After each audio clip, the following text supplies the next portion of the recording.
कैसे अलग है। आप लोगों को यह समझाने का प्रयास करेंगे कि आप इन सब से कैसे अलग हैं और यह आपके साथ नहीं होने वाला। साल 2001 में पेपाल के मेरे सहकर्मी और मैं अक्सर कास्त्रो स्ट्रीट के माउंटेन व्यू में दोपहर का भोजन करने जाते थे। यहाँ पर भारतीय, सुशी और बर्गर आदि सभी प्रकार के भोजन थे। इस रेस्तरां में उत्तर भारतीय और दक्षिण भारतीय जैसे भोजन की श्रेणियां भी थी। यहाँ पर सस्ता और महंगा सभी तरह के भोजन विकल्प थे।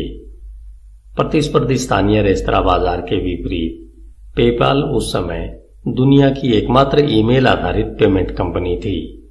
हमने कास्त्रो स्ट्रीट के रेस्तरां की तुलना में कम लोगों को नौकरी पर रखा था, लेकिन हमारा व्यवसाय उन सभी रेस्तराओं की तुलना में अधिक कमाता था। एक नया दक्षिण भारतीय रेस्तरां शुरू करना पैसे बनाने का एक मुश्किल तरीका है।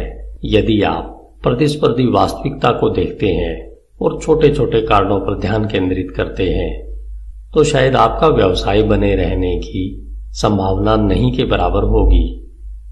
रचनात्मक उद्योग भी इसी तरह से काम करता है।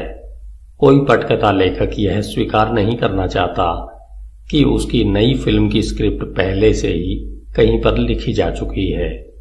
इसके बजाय नई पिच यह है, यह फिल्म पूरी तरह से नए तरीकों से व विभिन्न रोमांचक कारनामों से भरी हुई है।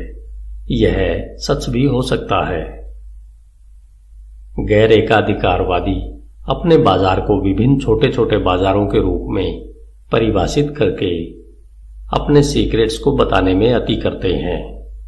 इसके विपरीत मोनोपोली करने वाले अपने बाजार को कई बड़े बाजारों के संघ के रूप में तैयार करके अपने एकाधिकार को छिपाते हैं। एक एकाधिकारवादी संघ की कहानी वास्तव में कैसी दिखती है। साल 2011 की कांग्रेस सुनवाई में गूगल चेयरमैन एरिक स्मिथ की गवाही के एक बयान पर विचार करें। हम एक बेहद प्रतिस्पर्धी माहौल में काम करते हैं, जिसमें जानकारी पाने के लिए उपभोक्ताओं के पास कई तरह के विकल्प मौजूद हैं। PR से अनुवादित सादी भाषा में, गूगल एक बड़े तालाब में एक छोटी मछली है। हमें किसी भी समय पूरी तरह से निगल लिया जा सकता है। हम वह मोनोपोली नहीं है जिसे सरकार ढूंढ रही है। क्रूर लोग। प्रतिस्पर्धी व्यवसाय के साथ समस्या मुनाफे की कमी से भी परे है। कल्पना कीजिए कि आप माउंटेन व्यू के उस रेस्तरां को चला रहे हैं। आप अपने दर्जनों प्रतिस्पर्धियों से अलग नहीं है, इसलिए आपको खड़े रहने के लिए कड़ी मेहनत करनी है।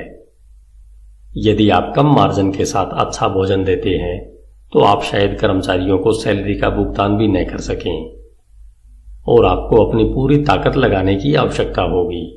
यही कारण है कि छोटे रेस्तरां ने दादी को रजिस्टर में काम करने और बच्चों को पीछे बर्तन धोने के लिए रखा हुआ है।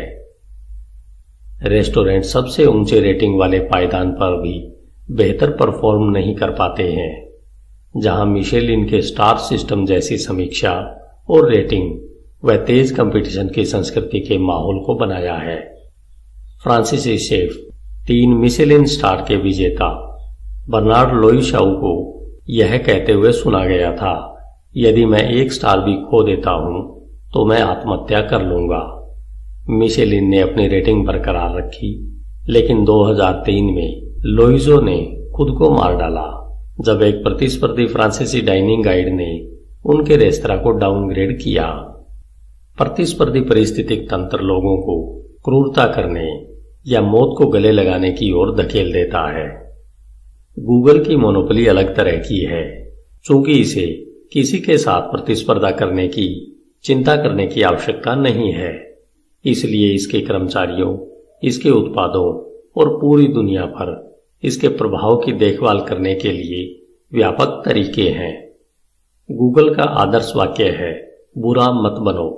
यह एक ब्रांडिंग चाल है, या यूं कहें कि यह ऐसा व्यवसाय है जो नैतिकता व अपने अस्तित्व को खतरे में डालकर सफल रहा है। व्यवसाय में पैसा महत्वपूर्ण है या फिर यह सब